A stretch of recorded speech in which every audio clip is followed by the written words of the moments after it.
Now that's a unique method of getting someone to talk. Thunder about like a bantha in a circuit shop. Does that work for you often? Greetings everyone. If you're new here, I'm CroFenix Knight. We are back at Star Wars, Knights of the Royal Republic. In today's episode we are leaving Manaan and we are going to Korriban, a Sith world. That will be very interesting. Thank you for your support and let's do this. Bye guys. Nice doing work with you. What? You again?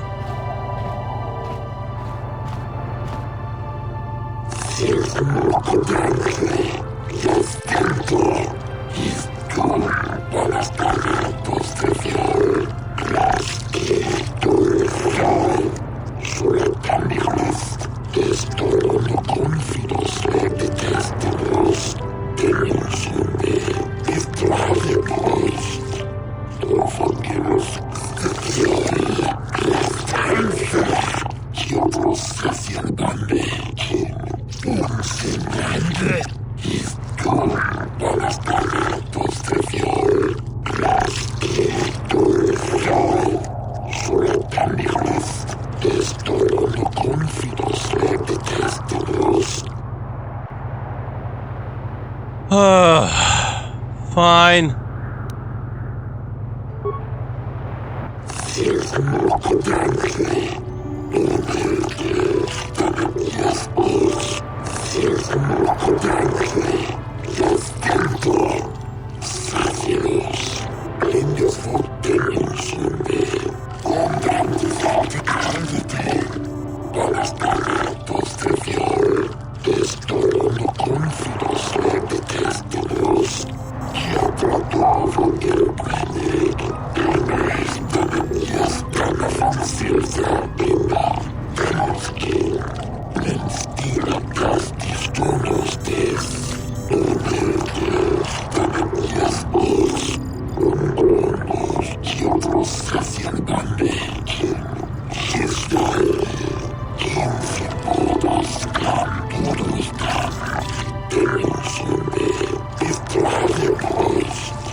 Hold your horses and listen.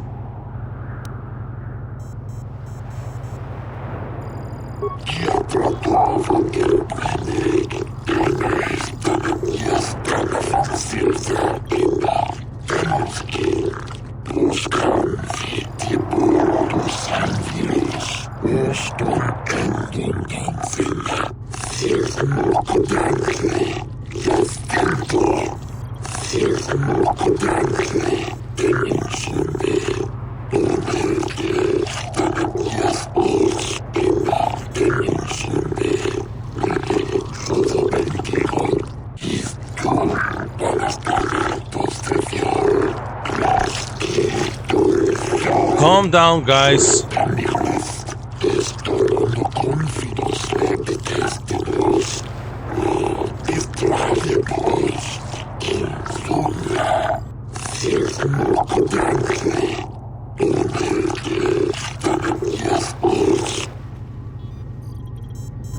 Oh well.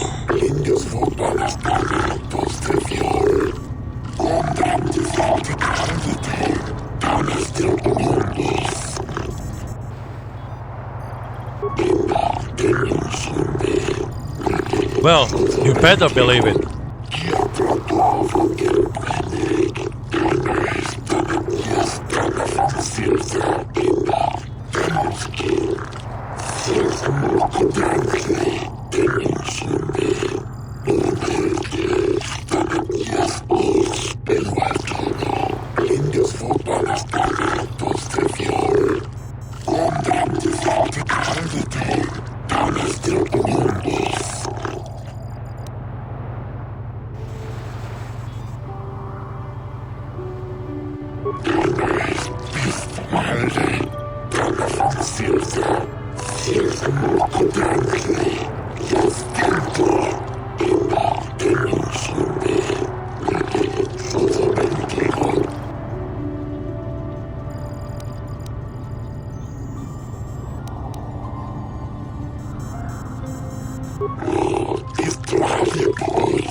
No, I didn't kill him.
Thank you very much.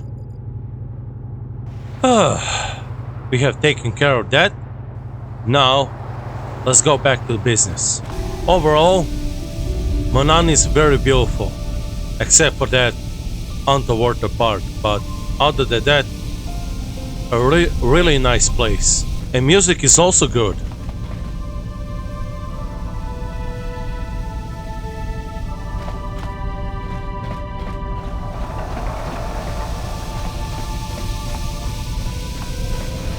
Let's go inside. Hi, Kenders. Yeah, what do you want? We fought against the Republic forces for some time, over the course of many battles. At the start, they were not much of a threat to speak of. But once the Jedi Revan took charge, things began to turn against us. The Republic fleets began to use more than just basic tactics. Feints, counterattacks, mass deceptions. Revan was a genius on the field. Revan abandoned worlds of their defenders so that others would be too fortified to strike, and was willing to make sacrifices in order to advance goals. And in the end, Revan proved too much for us.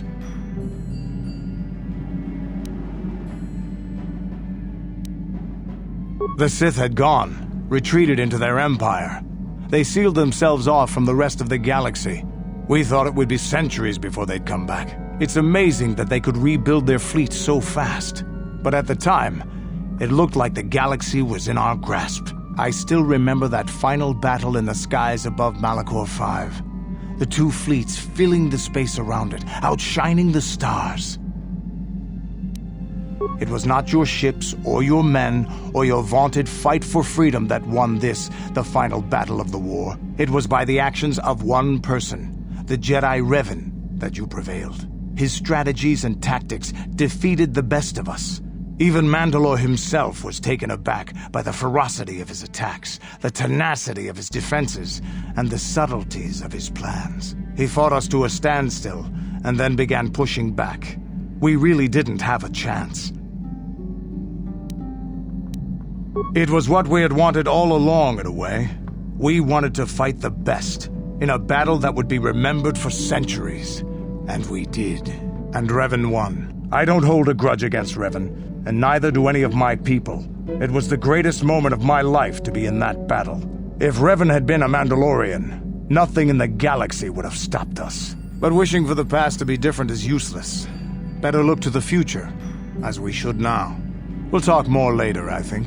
Is there something else you want to know?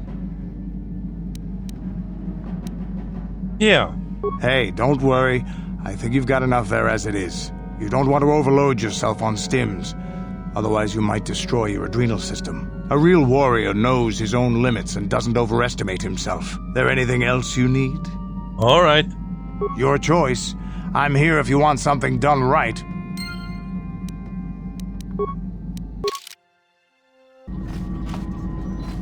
Hi, Juhani. How may I be of assistance to you, Padawan? Padawan? Oh, never mind. What is it you would like to speak to me about? After my father died, my mother was left to support me alone. A single non-human woman, living in one of the worst, most violent slums on Terrace. It was not easy for her. When my father was killed, it seemed that something in her began to die as well. She worked as hard as she was able. But over time, she began to waste away. I later learned that she was unable to get enough money to feed both of us, and had to start borrowing from the exchange, a band of cutthroats and smugglers. But even that was not enough. She hid what she was doing from me. She gave most of her food to me so that I would be strong, but she herself was suffering deeply from it. In the end, she could go on no longer, and collapsed at the cantina where she worked one day.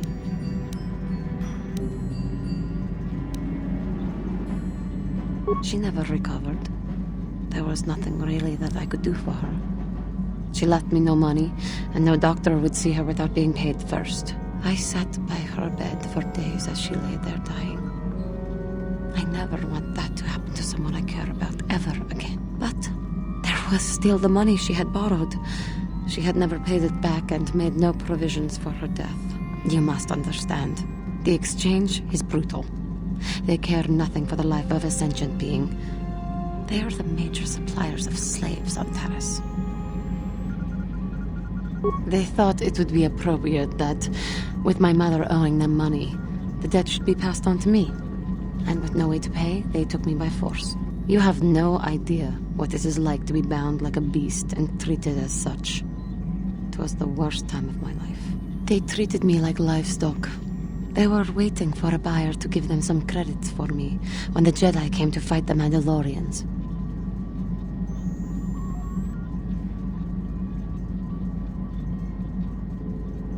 The Jedi could not abide by what they saw there, and drove the exchange from the face of the world, freeing those of us imprisoned there. But the Jedi soon left to fight their war, and I was left with a dream. I swore that I would become a Jedi. As soon as I had enough money to do it, I bought passage on a freighter headed for Dantooine, and we both know what has happened since then.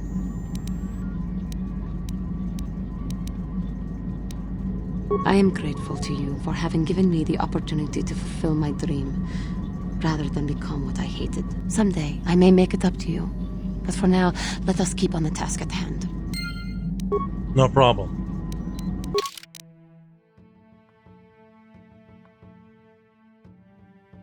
Hi, Jolie.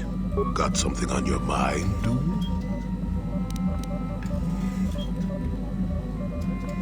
Innocent. I don't know what to make of it, to tell the truth.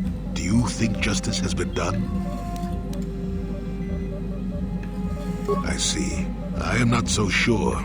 If he did kill that woman, Sunry's going to have to live with that on his conscience. And if he's justified her death in his mind, well, Sunry was a good man once. I only hope that is still the case. I enjoyed his company. I don't want to talk about this anymore. My jaw aches. Got something on your mind, dude? Yeah, about that. I don't want to talk about that.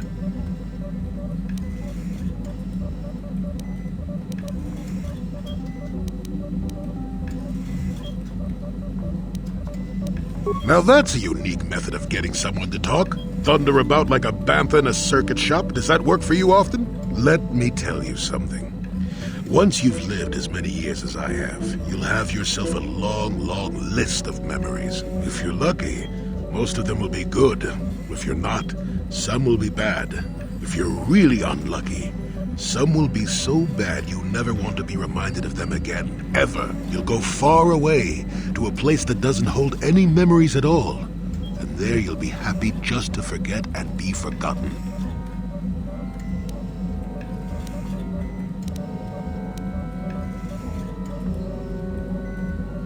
Let me ask you this. Have you ever been in love? Truly in love, I mean, and not simple infatuation. Well, Exactly. You're still at the beginning of your life. There will be women in your life, perhaps many women. But if you're fortunate, you'll find love once. The Jedi, with their damnable sense of overcaution, would tell you love is something to avoid. Thankfully, anyone who's even partially alive knows that's not true.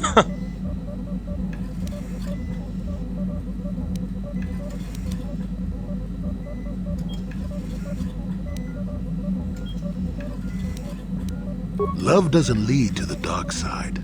Passion can lead to rage and fear and can be controlled. But passion is not the same thing as love. Controlling your passions while being in love, that's what they should teach you to beware. But love itself will save you, not condemn you. Listen to me go on as if I had all the answers. What do I know of love anymore? I'm just a lonely old man who's not even a Jedi. You do you? I wouldn't listen too closely. I'm no authority on anything. I just think that the greatest things in life shouldn't be avoided because they come with a few complications. Love causes pain, certainly. Inevitably, love is going to lead to as much sorrow and regret as it does joy. I suppose there are perfect, eternal loves out there, but I haven't seen any. And how do you deal with the bad part of love is what determines your character. What determines the dark side's hold over you?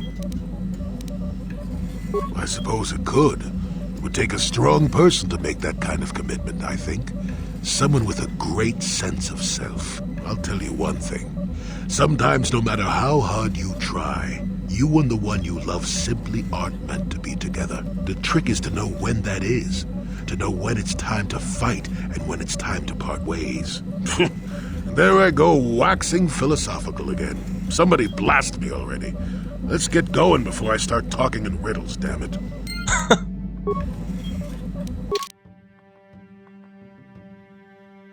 Hey, Carf. About your kid. What do you need? Talk about what? The only thing I want to do right now is find Dustle. If he's alive, there's just nothing else I want to think about. I'll understand if we can't look for him right now, but if we could, it would be a huge load off my mind. Don't worry, we'll find him. Okay. Let's go for Korriban.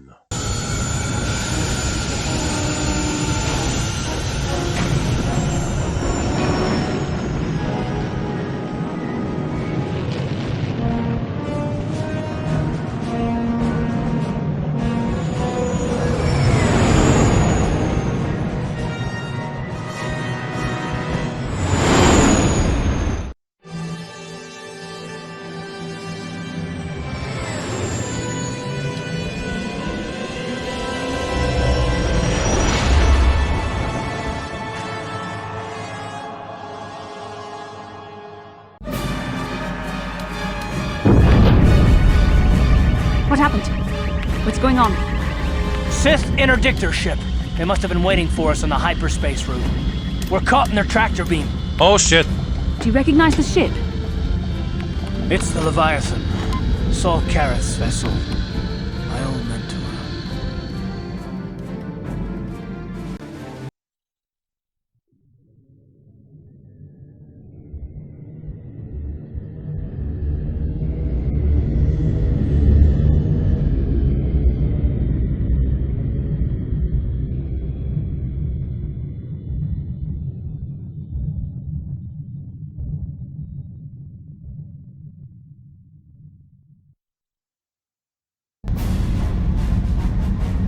Admiral Karrath taught me everything I know about being a soldier. He was a legend in the Republic fleet, and a hero to me until he betrayed us. When the Sith attacked my homeworld, the Leviathan, which is Saul Karrath's flagship, was at the head of the fleet. My family was destroyed that day, and my wife died in the Sith bombardment.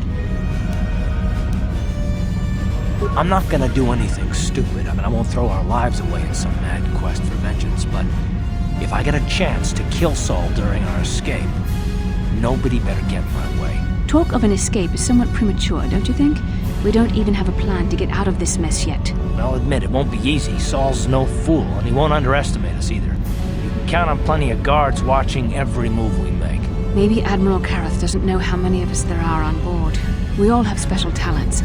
Talents we could exploit so that one of us could stage a rescue. We just have to figure out who has the best chance to avoid capture so they can come and rescue us later. It's a long shot, but it's our only hope. Yeah.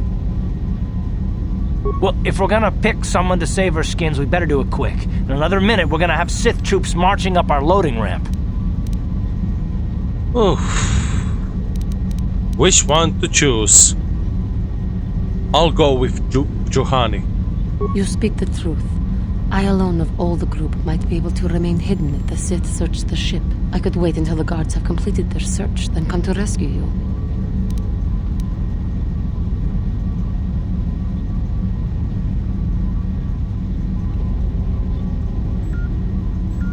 Alright.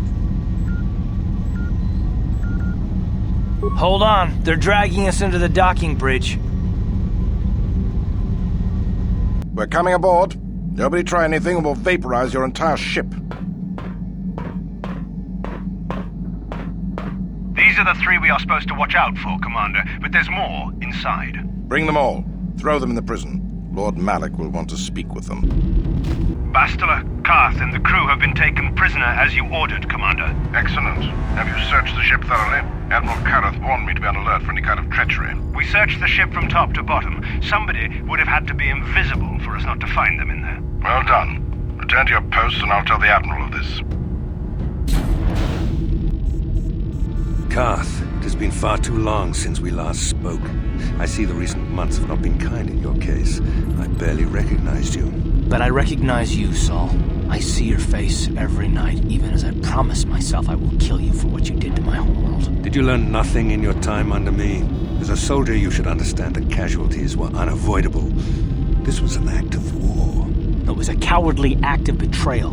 Your fleet bombed a civilian target into oblivion without warning or provocation, and the blood of those innocent people is on your hands. In war, even the innocent must die. The Sith would not accept me until I proved I had truly turned my back on the Republic by bombing the planet. My wife died in that attack, Saul. And for that, I swear I'll kill you. You used to be a man of action, not of empty words. Cling to your lust for revenge if you must, but spare me your tired threats. I've heard them all before. You're an insignificant part of these events anyway. Lord Malak is far more interested in your Jedi companions. He has great plans for them. We will never serve Malak or the dark side. The Sith will be destroyed, Admiral Kareth, as will you if you don't turn away from this path. Your words are brave, Bastila, but the lure of the dark side is hard to resist, or so I've been told.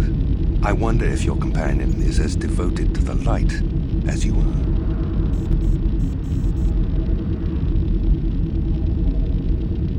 That's right. You're defiant. I'm certain Malak will find your loyalty to the Jedi amusing. The Dark Lord would probably reward me if I just killed you once and for all, but he may want to question you given the trouble you've caused him, and the history between you.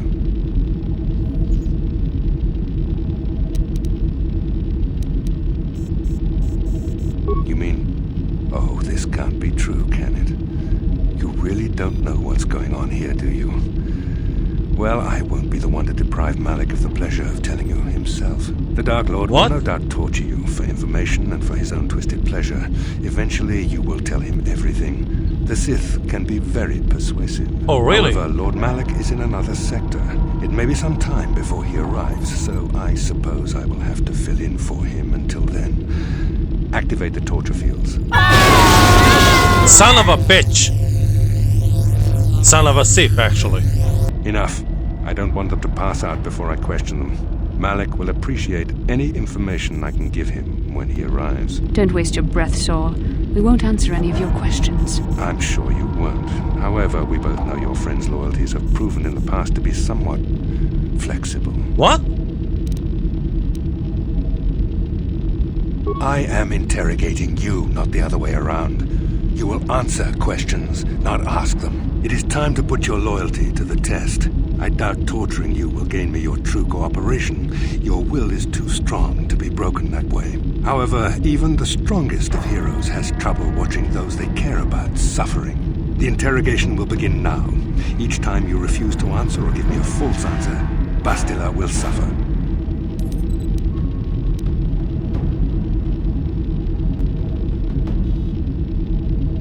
My pain is meaningless.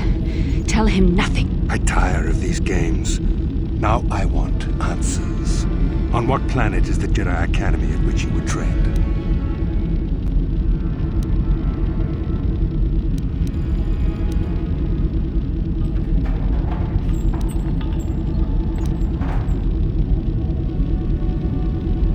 Alderaan is nothing but a planet of artisans and philosophers.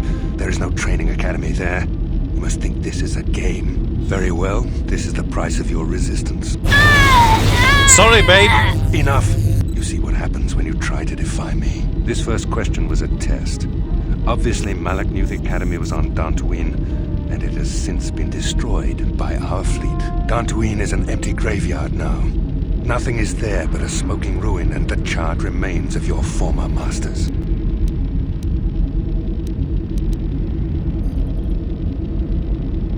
It doesn't matter whether you believe me or not. The fact remains that the Jedi on Dantooine have been eradicated, along with any hope of someone coming to rescue you. Now, tell me your mission. How were the Jedi planning on using you to stop Lord Malak and our Sith Armada?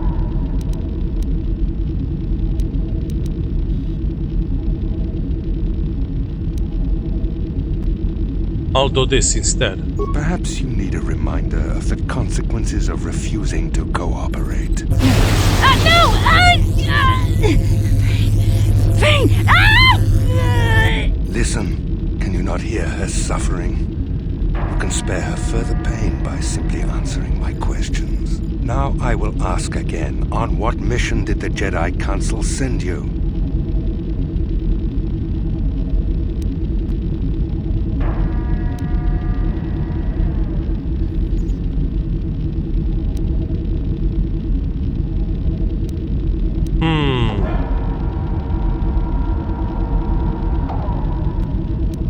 This or this?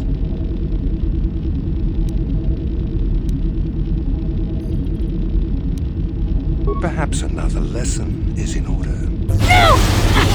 No! I beg you, no! Mercy! No! I am surprised she did not pass out sooner.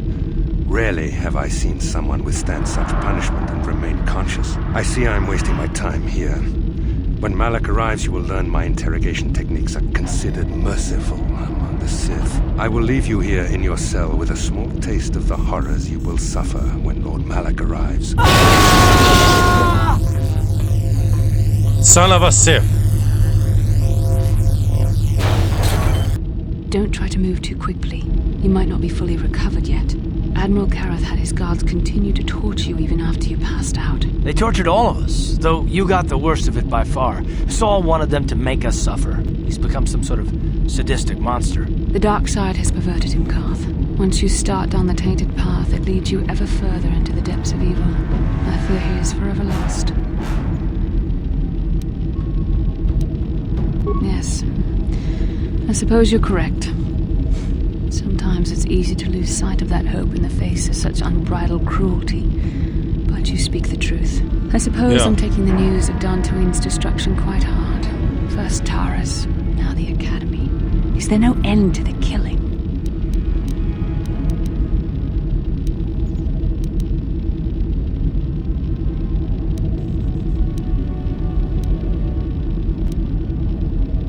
I'd like to believe that Saul was lying to us. But even as he said the words, I knew they were true. The Academy is gone. We should have felt a disturbance in the Force when the attack came. The fact that we did not is a bad sign. I fear the dark side is growing stronger, casting shadows our vision cannot pierce. I can only hope that some of the Jedi escaped. Rook, Endar, Zar. I cannot imagine all of them being gone. In any case, we've lost our one place of refuge in the galaxy. None of this will matter if we don't get out of this prison before Saul gets back. Where is he now? Saul mentioned that Lord Malak was on his way. I think the Admiral left to prepare for his arrival and to report the results of our interrogation. It is fortunate you were able to resist the Admiral's questioning. The fate of the galaxy could be changed by revealing the slightest piece of vital information. I have to give you something. There was a moment, just a moment, when part of me was hoping you would tell him what he wanted to know, just to make the horrible pain stop.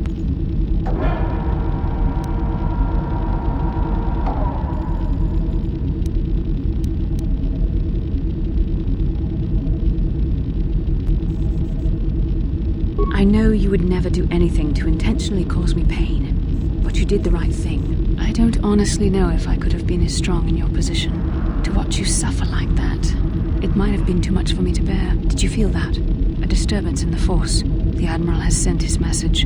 The Dark Lord knows we're here now. Malik is coming. Well, then we better hope Juhani busts us out of here before he arrives. Yep. I shall not be seen.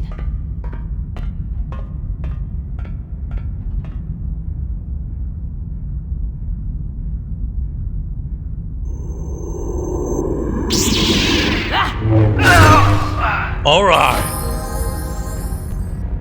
Okay guys, that's it for today's episode. Boy, we didn't go to Korriban as we planned, huh? We are now at Leviathan. The Sith is going to be real. Thank you for your support. Don't forget to subscribe, like, comment and share. And I'm gonna see you in the next video.